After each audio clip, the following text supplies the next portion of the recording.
Shalom. First and foremost, I want to give all praises, honor, and glory to Yahweh, Bahasham Yahushai, Bahasham Recha Kodash. Double honors to the elders and the apostles of Great Millstone, and peace and blessings to the elect. And today we're going to go into the book of 2 Samuel, the 19th chapter.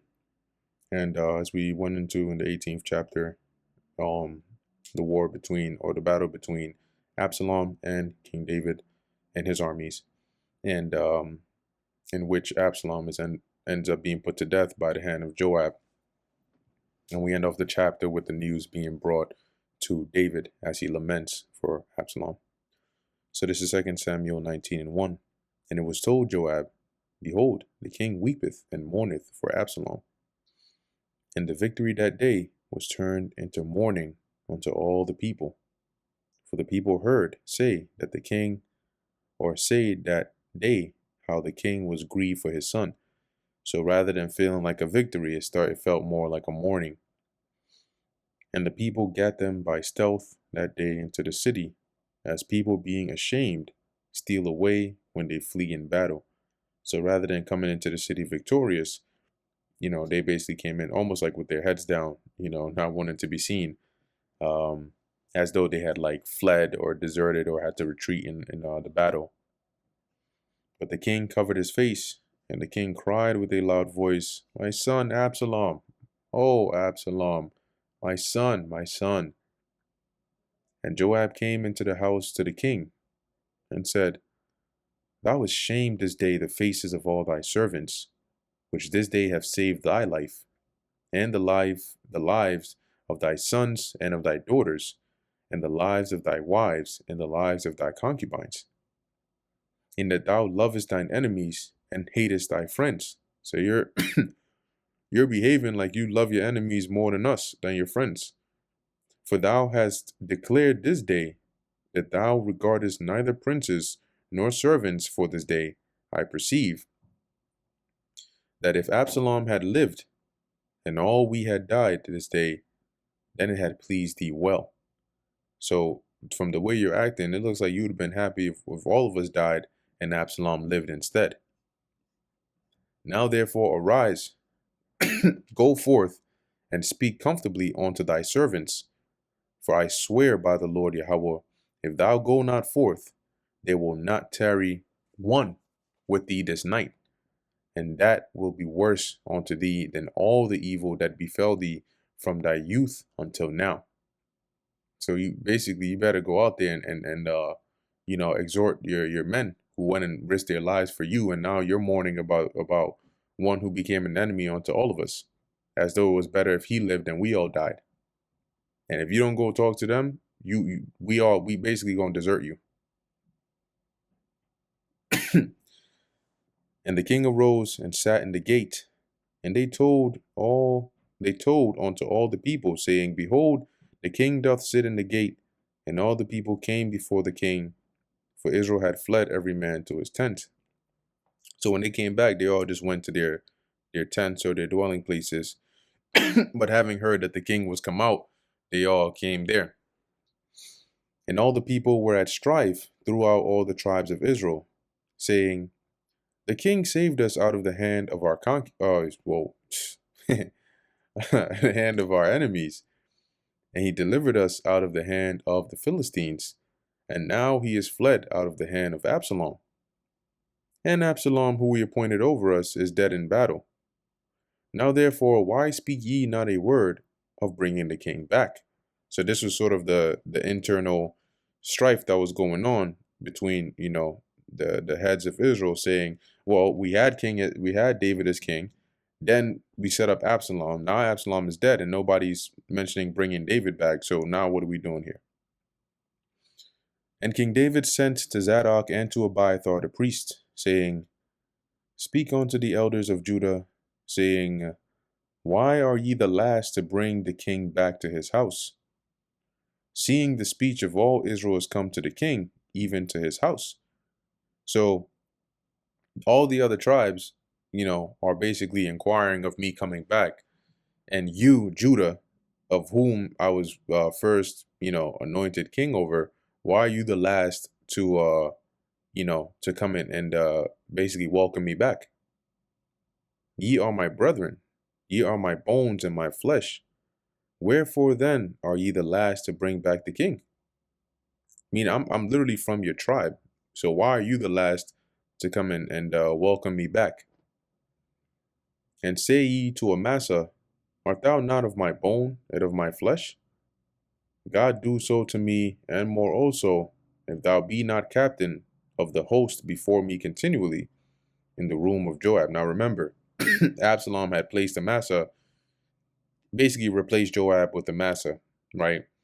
And David said here that he will confirm that and keep it as such, in that when it says, art thou not of my bone and of my flesh, it's to say that are we not family? And so, the basically David was vowing here that he would keep Amasa in that position. And he bowed the heart of all the men of Judah, even as the heart of one man. So they sent this word unto the king, being Amasa. After hearing this, he basically got all of those of Judah to send word, as it says, unto the king, return thou and all thy servants, to request him to come back. So the king returned and came to Jordan, and Judah came to Gilgal to go to meet the king, to conduct the king over Jordan, i.e., to help bring him across. And Shimei, the son of Gera, a Benjamite, which was of Bahurim, hasted and came down with the men of Judah to meet King David. And there were 1,000 men of Benjamin with him, and Ziba, the servant of the house of Saul, and his 15 sons, and his 20 servants with him. And they went over Jordan before the king. So they went right there to try and help and assist David and those that were with him across the Jordan back. And there went over a ferry boat to carry over the king's household and to do what he thought good, so to help him in any way they could. And Shimei, the son of Gera, fell down before the king as he was come over Jordan, and said unto the king, O let not my lord impute iniquity unto me, neither do thou remember that which thy servant did perversely the day that my lord the king went out of Jerusalem, that the king should take it to his heart. Now this was the same Shimei that was cursing at David, throwing stones and so on and so forth. And so here now he's now he's begging for his life, asking David to forgive him. For thy servant doth know that I have sinned. Therefore, behold, I am come. See, look, I'm the first one. I'm one of the first people to come and welcome you. I am come the first this day of all the house of Joseph to go down to meet my lord the king. But Abishai the son of Zeruiah answered and said, Shall not Shimei be put to death for this, because he cursed the Lord's anointed? So, why is this guy still alive? Like, can't we just put him to death? And David said, What have I to do with you, ye sons of Zeruiah? Then again, right? So you back at it again. I told you already, like drop it. And ye should this day, or that ye should this day be adversaries unto me. Shall there any man be put to death this day in Israel? So here it is, like, you're trying, in your speech, it's adversarial to me. I don't want anybody to be put to death today. For do not I know that I am this day king over Israel? Being that I'm welcome back to Judah, this isn't a day, for this. Okay, rather to celebrate, right? I'm back, baby. Verse 23. Therefore the king said unto Shimei, Thou shalt not die. And the king sware unto him. And Mephibosheth, the son of Saul, came down to meet the king, and had neither dressed his feet, nor trimmed his beard, nor washed his clothes, from the day that the king departed, until the day that he came again in peace. And it came to pass, when he was come to Jerusalem to meet the king, that the king said unto him, Mephibosheth, wherefore wentest thou not with me, Mephibosheth? So what happened? Why didn't you come with me? And he answered, My lord, O king, my servant deceived me. For thy servant said, I will saddle me an ass, that I may ride thereon, and go to the king, because thy servant is lame. So basically, Mephibosheth says, I wanted to, I planned to get an ass and basically come to you, but Ziba, which was a servant, basically deceived him. And he hath slandered thy servant unto my lord the king. But my lord the king is as an angel of God. Do therefore what is good in thine eyes. So basically, Ziba set me up and deceived me, and he came to you with all those presents and made it seem as though I didn't want to come to you. And remember, we read a couple chapters ago that Ziba was saying that, oh, Mephibosheth didn't come because he's trying to seek an opportunity to get the kingdom back to him, and so on and so forth. And here Mephibosheth is saying that's not actually the case. I really wanted to come to you, but he deceived me. um, so as he says here, you're as an angel of God, meaning like, when they say that, it meant like the Lord had blessed David with that wisdom, right? So he could discern, and have sound judgment. And that's why he's saying, do whatever you think is good in your eyes. For all of my father's house were but dead men before my lord the king. Yet didst thou set thy servant among them that did eat at thy own table. What right, therefore, have I yet to cry any more unto the king? So at most, I was expecting to be put to death. I mean, that's usually what happens when you became king, but you spared me and then, fed me, right? What more can I ask for? And the king said unto him, Why speakest thou any more of thy matters? I have said, Thou and Ziba divide the land. So my decision is, you and Ziba just divide the land. Don't worry about it. And Mephibosheth said unto the king, Yea, let him take all. He can just have it all. For as much as my lord the king is come again in peace unto his own house. Meaning I'm content, I'm satisfied with just knowing that you're good. You came back in peace. And Barzillai the Gileadite came down from Regalim and went over Jordan with the king to conduct him over Jordan, i.e. to like escort him. Now Barzillai was a very aged man, even 80 years old, so he was 80 years old. And he had provided the king of sustenance while he lay at Mahanaim, for he was a very great man. Meaning Barzillai had a lot of like substance, riches, and so on, which he provided to David while David and his men and his household were at Mahanaim. And the king said unto Barzillai, Come thou over with me, and I will feed thee with me in Jerusalem. And Barzillai said unto the king, How long have I to live, that I should go up with the king unto Jerusalem? I am this day 80 years old. And can I discern between good and evil? Can thy servant taste what I eat, or what I drink? I'm basically losing my taste. I can barely taste food. Can I hear any more the voice of singing men and singing women? I'm losing my hearing.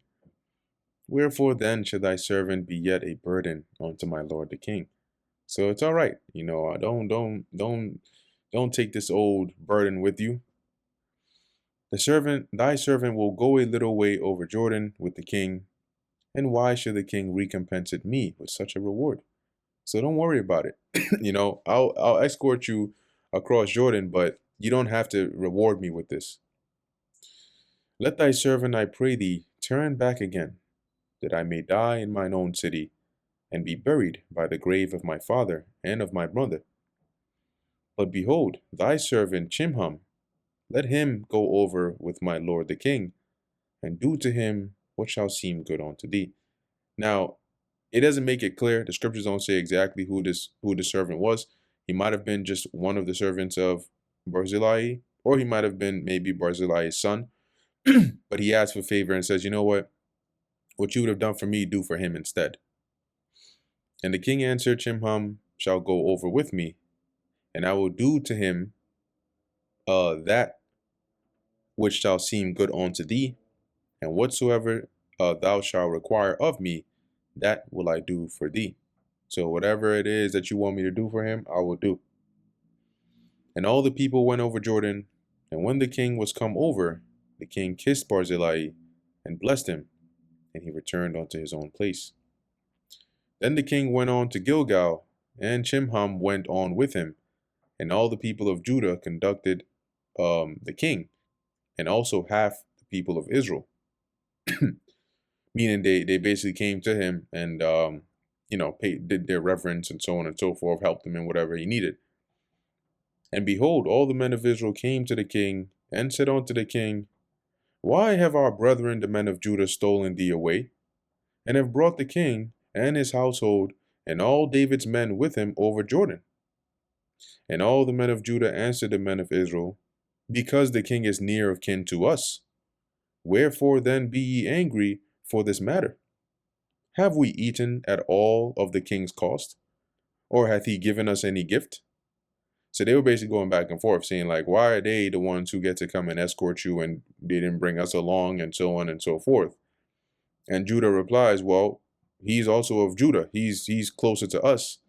And it's not like we're getting some reward or we're getting paid for this. It's not like you're missing out or anything. And the men of Israel answered the men of Judah and said, We have 10 parts in the king, and we have also more right in David than ye. So we got 10 tribes. So we got 10 times as much of a right to David than you. Why then did ye despise us, that our advice should not be first had in bringing back our king? And the words of the men of Judah were fiercer than the words of the men of Israel. Now, I'll read this in the NLT as well. It says, But there are 10 tribes in Israel, the others replied. So we have 10 times as much right to the king as you do. What right do you have to treat us with such contempt? Weren't we the first to speak of bringing him back to be our king? The argument continued back and forth, and the men of Judah spoke even more harshly than the men of Israel. And that brings us to the end of 2 Samuel, the 19th chapter. Lord willing, this was edifying to the elect. In closing, I want to give all praises, honor, and glory to Yahweh, Bahasham Yahushai, Bahasham Recha Kodash. Until next time, Shalom.